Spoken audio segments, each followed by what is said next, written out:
begin because I like to start on time. I like to finish on time. And I think that I'm just really think other people are just going to be trickling in as we go along. I wanted to thank you all so much for being here, whichever time zone you're in and wherever you're joining us from. Really, really appreciate it. This is a presentation from The Porn Conversation, which is a nonprofit project created by Erica Lust. I'm going to switch on over to the presentation. So just letting y'all know, we will be recording today's event, but it won't be showing anyone's screens or anyone's faces or names. It will just be showing the presentation and myself. So thank y'all so much, and let's get to it. All right, let me unpin myself quickly so you don't have to see me in the split screen anymore. Okay. All right, so today's presentation is all about why porn literacy belongs in sex education. Porn literacy is 100% the cornerstone of our entire project, and we'll go into a little bit today about all that and why we think it is important to belong in sex education, and also, just overall why sex education is so absolutely necessary and the relationship that it has with porn today. A brief introduction so you know who I am and what I'm doing here. My name is Avril. My pronouns are she, her, and I am a Miami-born, Barcelona-based clinical sexologist and brand manager of the Erica Lust nonprofit project, The Porn Conversation. I'm also an intimacy coordinator, so I act as a liaison between production teams and performers on Erica Lust film sets. And so given that experience, I feel like it's a big cornerstone of porn literacy is understanding the fact versus the fiction of porn, and being able to really get that hands-on experience of knowing what happens on an ethically produced porn set and working closely with sex workers and also within the educational field of sex education and porn literacy education. It does allow for some really, really great insight as far as what happens behind the screen, right? So briefly to go over the workshop content for today, I'm going to be discussing, well, what exactly is the porn conversation? We're going to be talking briefly about the issue with free online porn today, explaining a bit about what is porn literacy, what are the 5 key questions of porn literacy, and how we use that to guide educators in teaching media literacy or porn literacy, depending on the age group. Which brings me into the next topic, which is how to teach porn literacy by age group. You might be thinking our curriculum and our conversation guides that we provide on the pornconversation.org is based in 3 age groups. So we work with 8 to 11, 12 to 15, and 16 up. And throughout these, the progression of the age groups, you will notice how, we discuss porn literacy, how it goes from media literacy into porn literacy. And I'll give some tips and guidelines for educators on how to approach this topic, first of all, and also as an activity that you can do with each age group. Final point, I'm going to just give a brief overview of all the porn literacy tools we have available for educators today. Also, if you are a family member of a young person, there's some great tools out there too for you. And also just wanted to kind of do a little brief housekeeping before we begin. I'm super happy with answering questions. I will leave some time at the end for a Q&A session. So please, if anything pops up over the workshop, please do drop in your questions into the chat. Eleonora, who is the TPC psychologist, will be in the chat too, answering some questions or kind of organizing them also for the end. So you might see her name pop up or her face on the screen. If you do prefer to ask a question anonymously, please go ahead. It's 100% our mission to keep this a safe space. So feel free to send us an email with any of your questions to talk@thepornconversation.org, or send us a DM through Instagram, however you feel most comfortable communicating with us. Please feel free also to ask questions in the chat. Don't just sit back and listen. Treat it like a podcast. However you choose to take in this workshop is completely up to you. And we just always ask that if you do leave any messages in the chat, please use respectful languages, because we just want to create a safe space where no one feels ashamed or discriminated against for being here. There's definitely, space for asking questions and understanding this topic in a way that's respectful to all. So thanks again so much for being here. I want to kind of give a brief introduction of what is the porn conversation for all of y'all who were here from the beginning or a bit early. I was giving a little bit of an intro that the porn conversation is a nonprofit project that was created by Erica Lust, who is an ethical pornography producer and director based here in Barcelona. And the porn conversation is her nonprofit project that she created along with her husband, Pablo. Not only are they in the indie adult filmmaking business, but they're both parents to two teen daughters. And so it's become their mission to bring this project to life, to provide the tools that people need, to understand how to become more conscious consumers of porn, and also for the young people, right?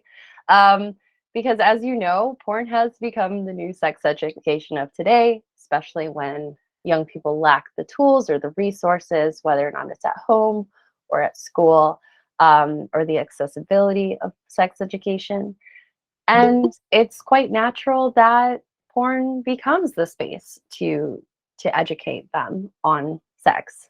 And so basically, porn literacy, and we'll get into that in the heart of the project, is a way to create more conscious consumers while making sure that someone's relationship with porn and the way it shapes their understanding of, respectful relationships to others, to oneself, to sex in general, is done in a way that is aligned with their values and the family values, right? So briefly going into the issue with free online porn today. Free online porn is defined as, the most easily accessible pornography that's available on the internet. I don't have to name any names because I feel like it's quite common knowledge what these companies are, but they're also otherwise known as the tube sites, right? Typically, children and adolescents are coming across these sites by as young as the age of 9. The average age is 11, and this is not to instill any shame or fear mongering, but it's just basically to kind of take like a very realistic approach to this topic. Porn is out there. It's free, super easily accessible, from, Twitter to typing in the wrong thing in Google. I think we've all had personal experiences with that. And it's just making sure that, we kind of want to step in a space where we can provide that support, provide that space where they can have, real respectful and supportive adults in their lives They're going to give them the information that they deserve. And also to understand what they might be exposed to, whether it was, sought out intentionally or not.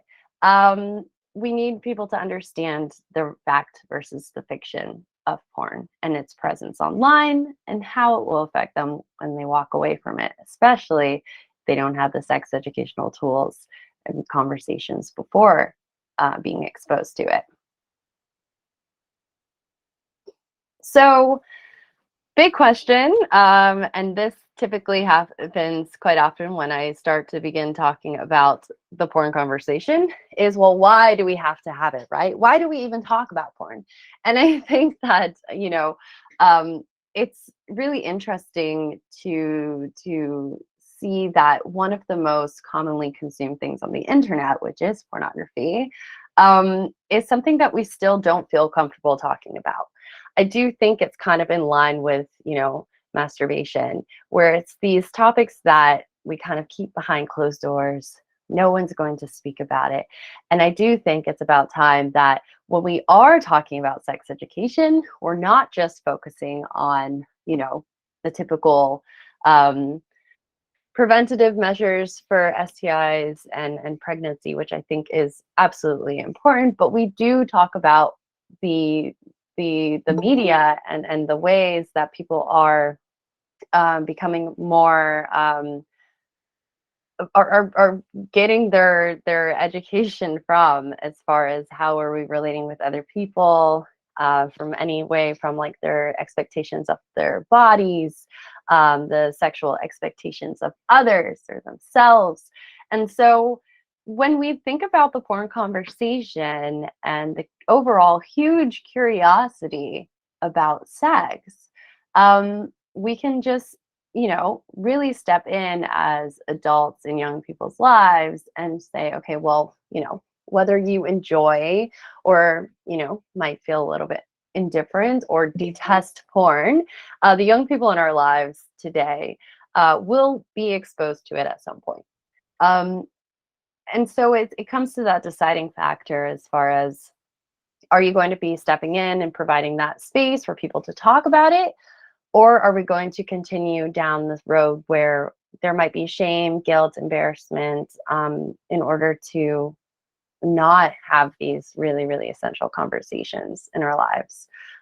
Whether or not you are an educator, whether or not you're a parent or a family member to a young person, or are a young person yourself, being able to really explore and question the relationship that porn has in your life is essential to having being a healthy sexual citizen. So this is a word that I've been using quite often. And I think it's fair that I explain to you, well, what exactly is it? Porn literacy. So as I explained earlier, this is definitely the cornerstone of the Porn Conversations mission and project. And simply put, and this is something that I feel like educators really, really relate to, because it's something that we teach quite often in schools, which is media literacy, right? And porn literacy is a type of media literacy, because porn literacy is the understanding that porn is a type of mass media today, right? And media literacy is a decades-long educational framework that helps us become more critical consumers of the media we are exposed to. There's, just as we would do with social media, if we're following people on TikTok or on Instagram that are starting to make us feel kind of weird about our bodies or who we are. Or maybe we have a young person in our life that are feeling very influenced by those who they follow on social media as well. It has an effect on the way who we are, who we decide to be, how we decide to act, our behaviors, what we like, what we don't like. And so we have to essentially believe that this is often true with porn as well, right? Unless we are able to rip back the layers, begin to ask the questions, and to understand, everything that makes up media and everything that makes up how we decide to allow it to affect our decisions and our behaviors and our thoughts in life. So this is a little excerpt that I took out from our curriculum. We have a curriculum that has a whole section on porn literacy, and within our curriculum, we give overviews of what the section is going to be on. We give definitely tips for teachers, because understanding that oftentimes educators are in a space where maybe they don't have the tools or have the training to have to teach sex education, and are often called to the point of having to teach it. This is something that's happening quite often in the UK now, where they have made it mandatory to provide some sort of sex education and following a curriculum for young people, which is great. But they're throwing in the English teachers and the science teachers and kind of like putting their resources together in order to provide these courses for the students. And although I think it's great, it's a wonderful start, I thought that when we created the curriculum, I was keeping teachers like that in mind, that are really stepping up to the plate and really trying to bring sex education into their schools and into their students' lives in a meaningful way. And so our curriculum is based on a script, as our conversation guides are too. We have very clear breakdown of the learning outcomes for each section, including porn literacy, what to say, how long is this activity going to take, and discussion tips as well. So I grabbed some of my favorite tips I left for teachers when speaking about porn literacy. Number one is, don't assume that students have or have not seen porn, no matter the age group, right? This is something that happens a lot, I think, when we bring sex education into schools. There's a lot of assumptions that go along, from assuming that one has seen porn or not, assuming the sexual orientation and gender of your students. So it's always really good to go in with just a very neutral mindset of not having these assumptions. One way I think is a really nice way to go about it is refraining from using any negative or positive porn commentary, because we want to create that shame-free environment, right? We want to lead these conversations in a way where students feel comfortable with opening up or not, kind of how I started off today's workshop, kind of giving them the space of kind of like gauging the comfort level of your students when discussing these topics, and allowing them to guide the discussion and how far to take it. I will go into a little bit more of details of what that would look like, but typically I think it's really important to begin the conversation with media overall and then bridging it into porn literacy. Just briefly, I wanted to explain a little bit about the breakdown of porn literacy. So there are 5 key questions of media literacy, and we can also tie this into porn literacy if we think about porn being this medium. So the first questions you can ask yourself while looking at anything, from a YouTube video to a social media post to a porn video, you can ask yourself, well, who created this message? And is this something that is transparent, that I can see? Who are the people behind this? Who was in the making of this video?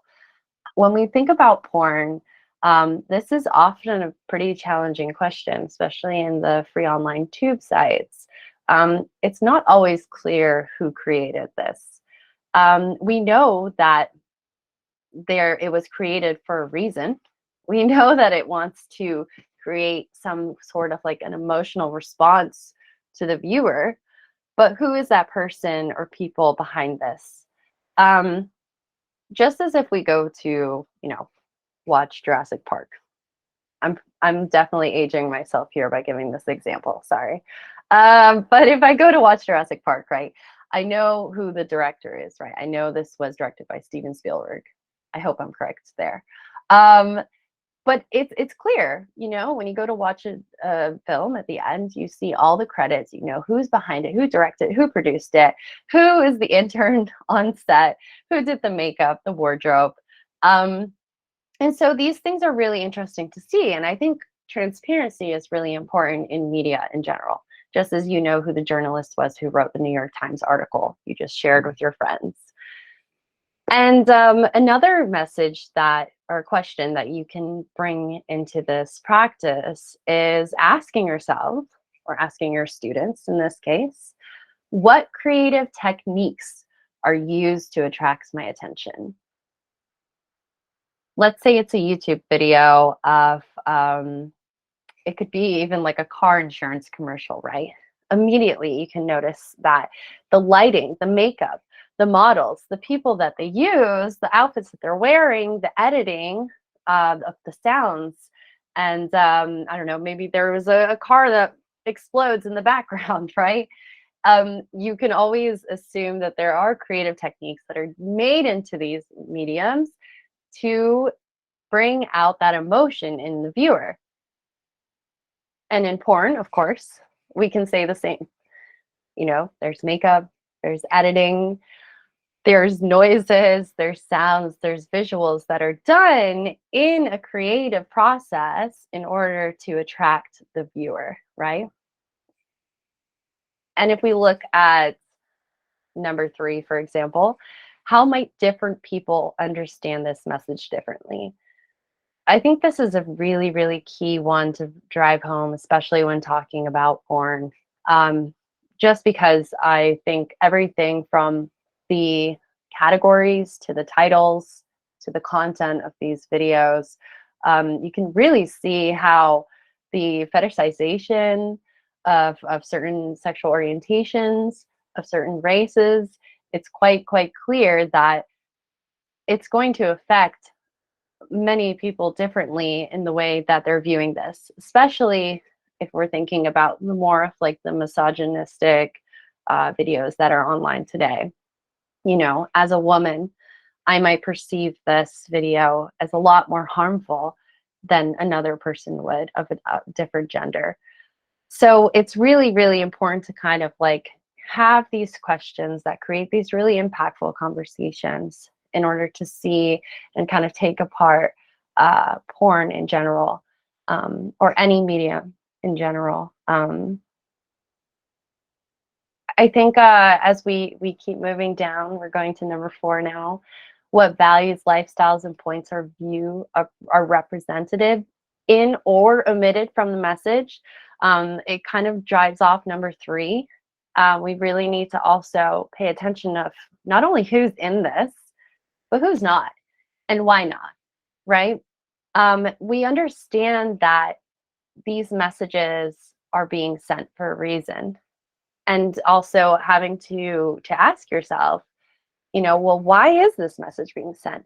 What are they trying to tell me about pleasure, about respectful relationships, about being a woman, about being of a certain race? What are they trying to teach us in this manner? And so even if you just, you know, pulled up any of the free porn tube sites of today and kind of run through these questions for yourself and kind of question yourself by kind of, you know, tearing apart little by little, and of understanding of the presence of these videos, of the titles, of the categories, of the content, trying to find out who is behind creating this message either.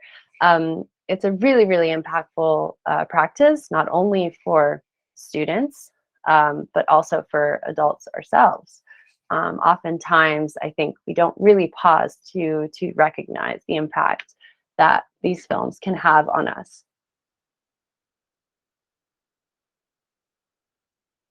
So, a little bit more about going into this conversation as an educator.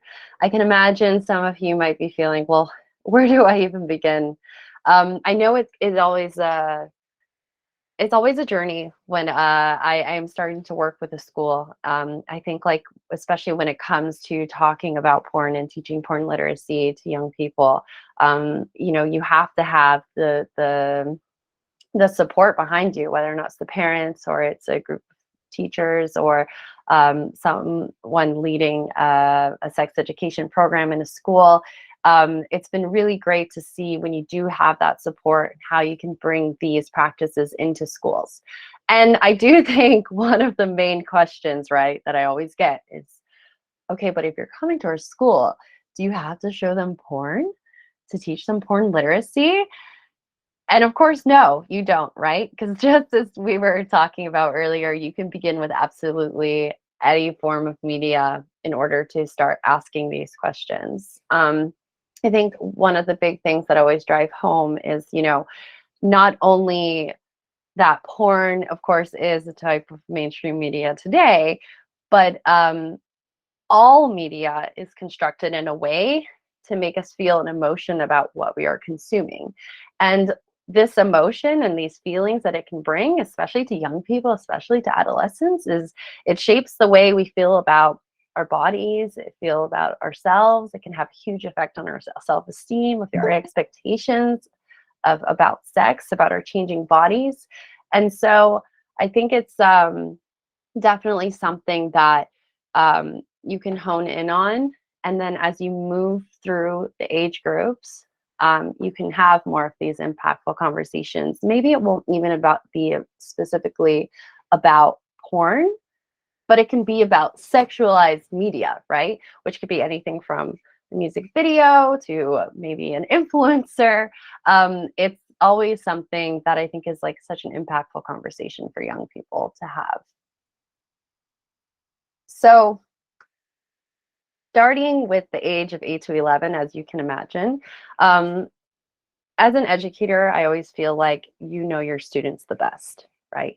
Sometimes you can have a class that feels like, a bit more mature, ready to have conversations that maybe another one would not be there just yet. Or maybe some students in the class who are and some who aren't. And so striking this imbalance is complicated, but I do feel like even though we're looking at 8 to 11-year-olds and we're thinking, wow, so young, I always think it's a really great time to lay down the foundations for porn literacy, but in a way that we can kind of make it more relatable for them as young people. We have so many streaming services today, and we know that they're consuming a lot of media already through their iPads or whatever kind of access to digital media they have.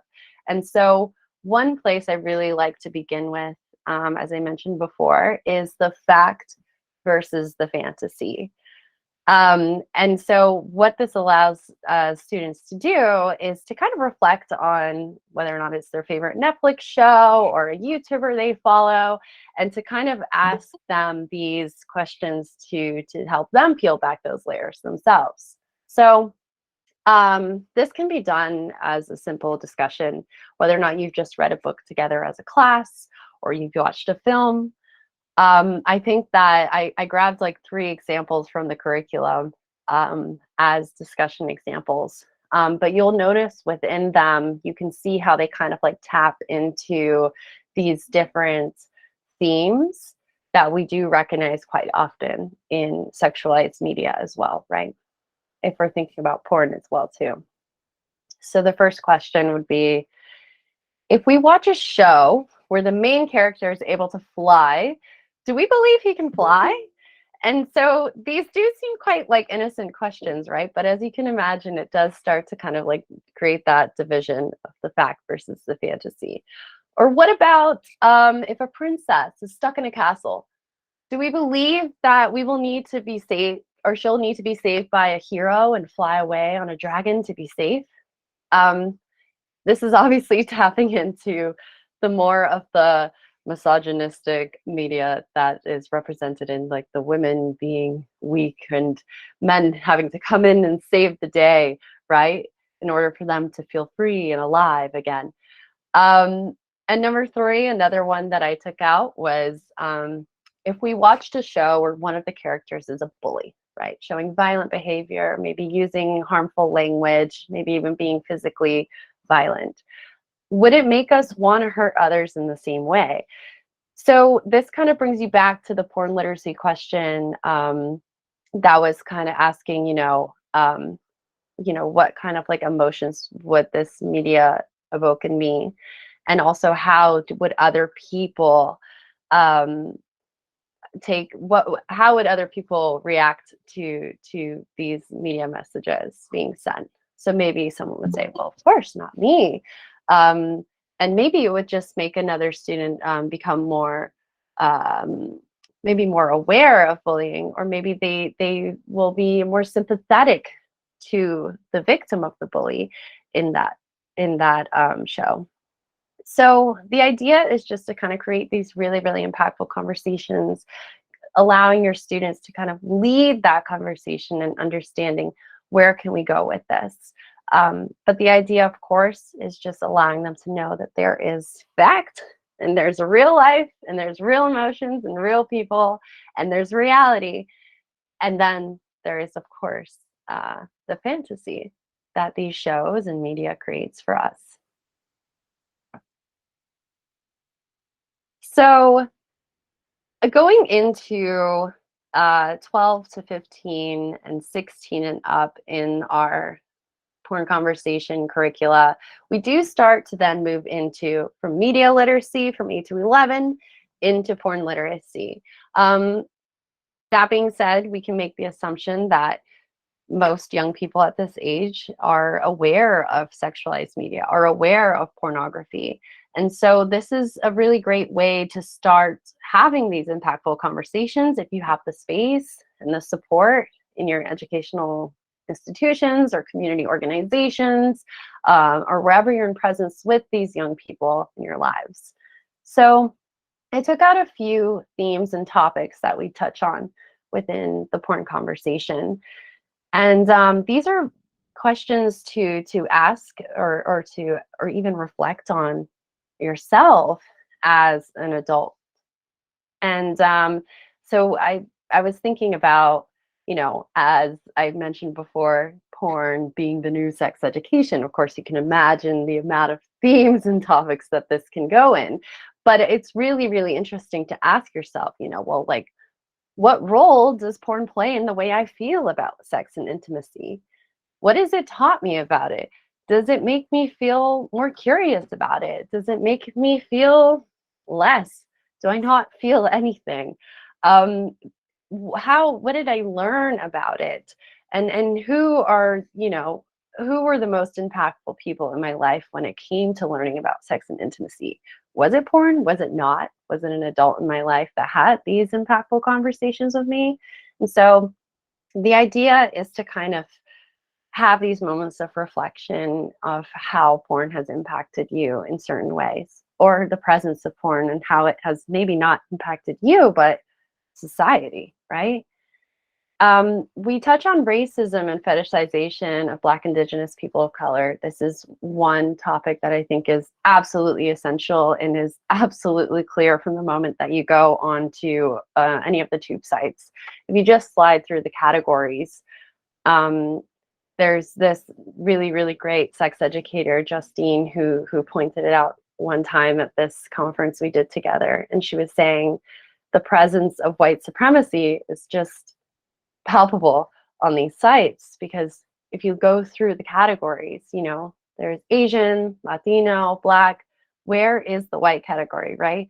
And so you start to kind of like already recognize, not only from the categories, but the titles and the content and kind of the role certain people are playing, that, yeah, the porn that is typically found on these sites definitely does often contribute to racist stereotypes, and oftentimes very harmful ones. And so recognizing that and saying, hey, does the porn that I consume contribute to this? What role does it play in my life? Obviously, we can go on to more topics. One thing that I do think is really important, not to skip over any of them, but especially for adolescents today, and adults, not gonna lie, is body image. It's really nice to talk about how sexualized media or porn today has helped shape the feelings one has about their body. Does it make them feel more or less confident in their own skin? And so just making sure that, just as if we follow influencers that maybe make us feel poorly about ourselves and we choose to unfollow, we can also choose to maybe consume sexualized media that is more diverse and representative of people who look like me, or that have something that doesn't make me feel like there's only one way to be sexual. There's only one way to feel deserving of pleasure. Um, so I could go on and on about this probably forever, but I'm tired of hearing myself talk at this point. But I did want to kind of like show you exactly where all this information is coming from.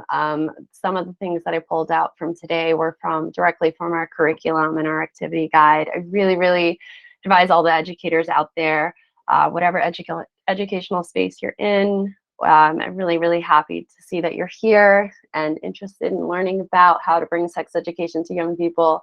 And not only that, the sex education that is pleasure positive and sex positive. And so our resources are absolutely free. We also have animated educational videos on our YouTube page, which you can also find through our website, thepornconversation.org. If you're a parent out there or a family member of a young person, we do have conversation guides as well. And just to remind you, we do separate them by age group. So it's more of like a continuation of the porn conversation throughout your child's life. Currently, right now, we only have our resources available in English, but by January, we will have Spanish, French, and German resources as well of all the curriculum and the conversation guides.